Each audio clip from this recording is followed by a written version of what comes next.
Olá, boa noite, tudo bom? Me chamo Fabiana e hoje eu tô aqui para ensinar um pouquinho de tarô para vocês. Aqui estão os meus arcanos menores e aqui os meus arcanos maiores. Eu já deixei separado para que a gente possa hoje aprender um pouquinho sobre o nosso querido tarô, os nossos queridos arcanos menores e maiores. Os arcanos maiores são em menor quantidade, eles são 22, são uns 22 cartas, certo? Cada uma com a sua denominação, cada uma traz um arquétipo e uma energia, dando ali uma resposta para as perguntas do cotidiano, dúvidas, aconselhamento. O arquétipo, os arcanos maiores, eles trazem ali um arquétipo, eles têm uma denominação, eles trazem pra gente a função de dar um direcionamento, tá? Então aqui a gente tem o eremita, vou começar falando um pouco aleatoriamente. A gente tem aqui a carta do eremita. O eremita simboliza um ancião na sua jornada. Ele ilumina o seu próprio caminho. É uma carta de número 9. Então tem toda uma representatividade de uma espiritualidade maior, de um conhecimento, de uma sabedoria. Ele ilumina o seu próprio caminho, ele caminha sozinho. Então assim, dependendo do contexto da pergunta, a gente dá um significado. Pode ser representar uma demora, que o eremita caminha devagar, o eremita é sozinha, pode representar que a pessoa se sente só, pode representar que ela vai passar por um período mais de isolamento. Então assim, tem vários significados, certo? Aí temos aqui também, por exemplo, a carta da força. A carta da força é representada pelo número 11. Aqui no meu tarô ela tá com o número 8, mas em geral é o número 11 que ela vai representando. A força significa que a gente é uma autossuperação de si mesmo, é quando a gente tem uma determinação, um objetivo, uma meta, é pra gente vencer a si próprio. Quando a gente está procrastinando uma determinada coisa, significa que a gente deve fazer, executar, ir pra cima, resolver, parar de procrastinar. Então é uma carta também muito poderosa, tá? Mais uma aqui, por exemplo, essa, aleatório, tá? Os enamorados, os amantes, carta de número 6. Pode representar uma dúvida. Quando a gente tem dois caminhos a seguir, a gente fica sem saber se a gente vai pelo coração ou pela razão. Significa amor. Significa a chegada de um caminho, mas esse caminho pode ter duplo significado, duplo sentido, dois caminhos. Então ela gera sempre dúvida ao qual direcionamento a gente vai seguir. Também é uma escolha, né? Uma mudança, uma escolha, um caminho. Então a carta dos enamorados. A justiça, carta de número 8. Que ela tá com 11, que ela tá trocada com a carta da força que eu já tirei. A justiça, olha que linda. Então ela representa aí que seja feita então a justiça em relação a tudo que vinha sendo feito, executado. Chega um momento que a gente tem que direcionar, que a gente tem que... Chega um momento que a questão em si tem que ser resolvida. Então é feito a colheita, cada um vai estar colhendo aquilo que plantou. Aquela questão que já vinha sendo executada, que vinha sendo plantada, que vinha sendo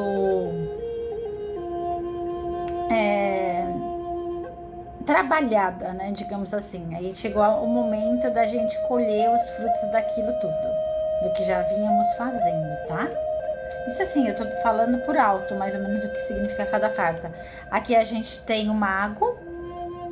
O mago é quando você tem um problema para ser resolvido, mas você tem todas as ferramentas na mão para solucionar e resolver e dirimir aquela questão. Então, quando sai o mago, você fala, olha, você mesmo tem a resposta dentro de você para essa pergunta. Você tem todos os elementos: pentáculos, copas, paus, espada. Então a pessoa ela consegue dentro dela concatenar tudo para que a questão seja dirimida da melhor forma possível. Carta de número 1, o mago. Agora a gente tem a torre, carta de número 16. A torre significa a casa de Deus. Esse cara caindo seria Lúcifer. Então é quando a carta de número 16, tá? Acho que eu falei. É quando as coisas já deu, sabe? Quando o tempo já passou, já deu, ou vai ou racha, ou tudo ou nada. Tempo de purgar, de limpar, de tudo que é falso, tudo que não presta, tudo que não serve mais, tudo que já passou é retirado, para que fique somente o que realmente é real, é verdadeiro e importa, tá? Então, quando aparece a torre, as pessoas em geral ficam com medo, temerosas, porque é uma carta jamais. Mas isso significa mudanças. Separar o joio do trigo, o que presta, o que não presta, o que é bom, o que é ruim. A casa caiu, já deu, game over, né? Aí, o diabo também é uma carta temida, mas depende do contexto, tá? O diabo, ele pode representar, ser representado, é a carta de número 15, pode ser representado por uma situação assim, não é perigo, é de vício, é de mais mundana, é mais onde a pessoa está se deixando levar pelo ego, ou não, ou ela pode representar também dinheiro, pode representar poder, pode representar... Mas em geral é uma carta que denota que a pessoa tá caminhando mais pro lado mundano das coisas, tá se deixando levar pelo ego, tá em uma situação também muito favorável, muito positiva, de muita curtição, balada, aventura, viagens, também significa isso, tá? Então depende tudo muito do contexto. Aqui a gente tem, por exemplo, a temperança, uma carta de equilíbrio que pede para a pessoa ponderar, para a pessoa medir, pesar, andar pelo caminho do meio. Também uma carta das águas, uma carta onde ela tá em uma mão água, outra mão fogo, é yin e yang. Então ela tá aqui tentando equilibrar-se. É a carta de número 14. Pede ponderação, pede equilíbrio, pede cautela, pacificação, compreensão, harmonia, tá? É uma carta que simboliza também as águas.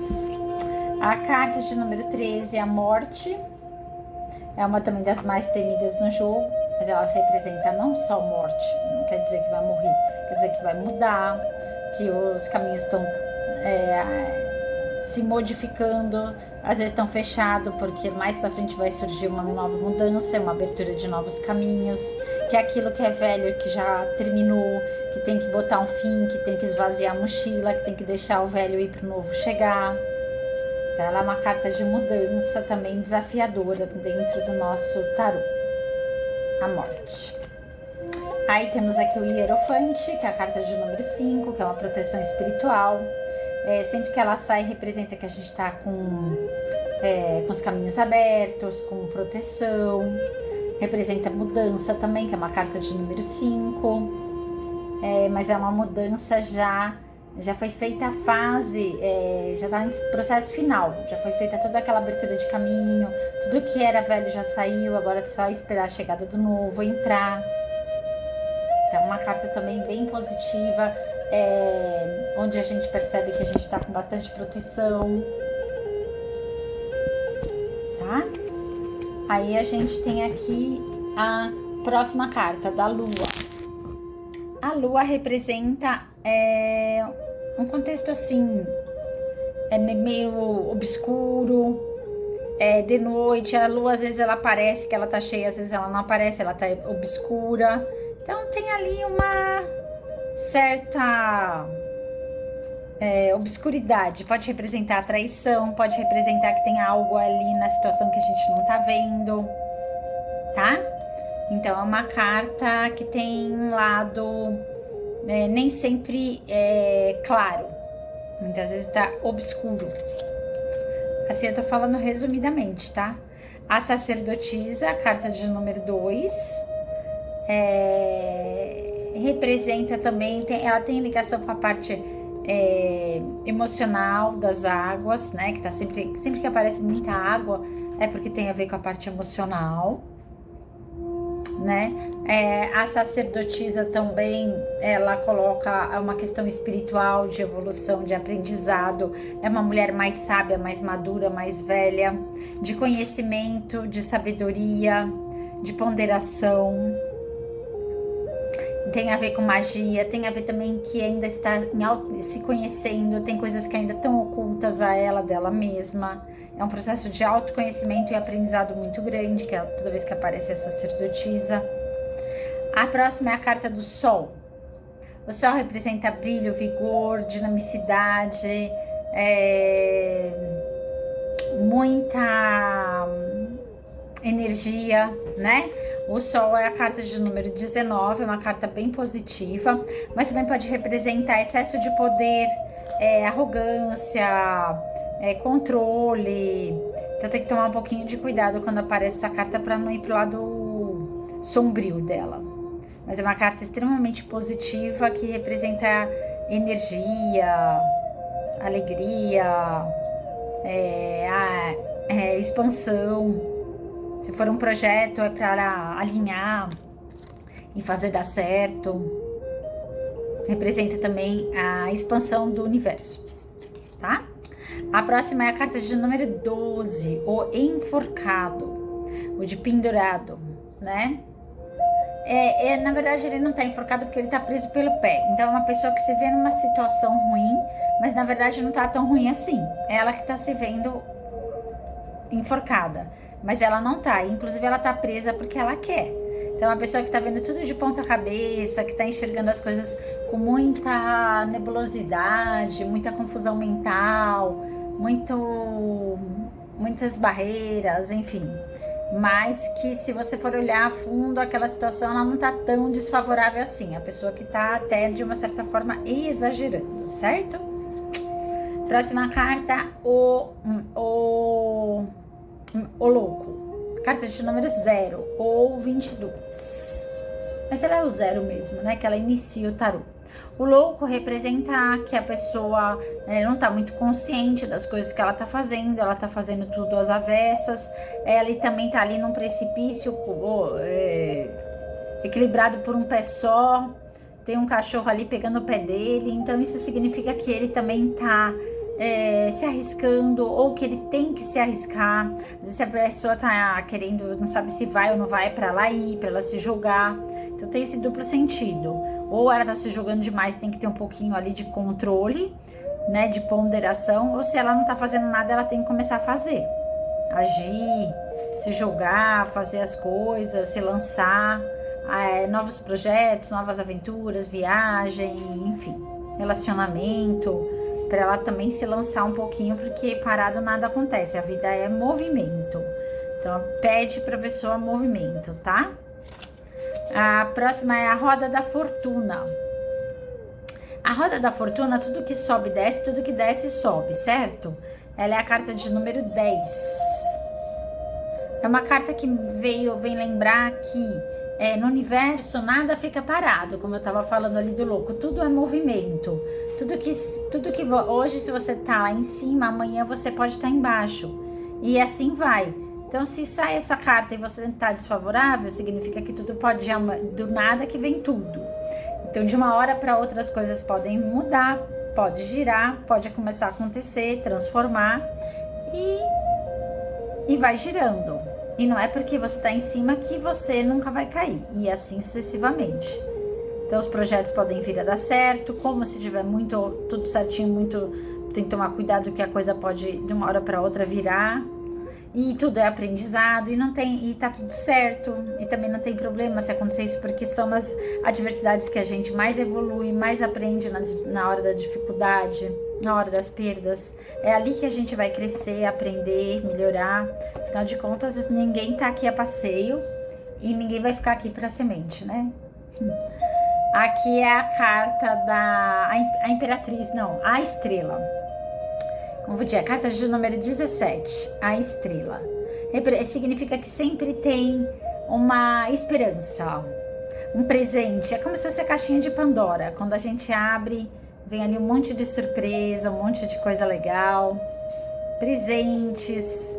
Pode significar a chegada de um filho, de um membro novo na família, de uma viagem, de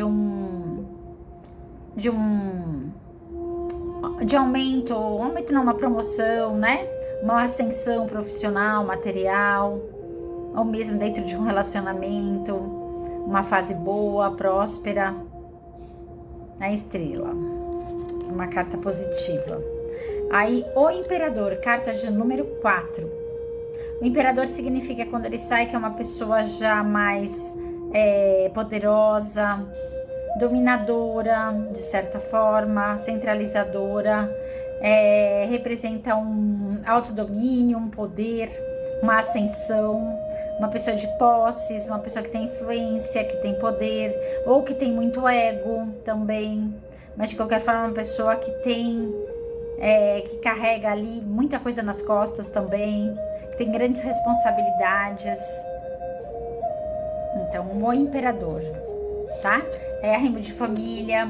Se for uma mulher, significa que ela também tá ali assumindo o papel de muita responsabilidade, de gerência, de domínio, de provedora, tá? Aí, o Julgamento, carta de número 20.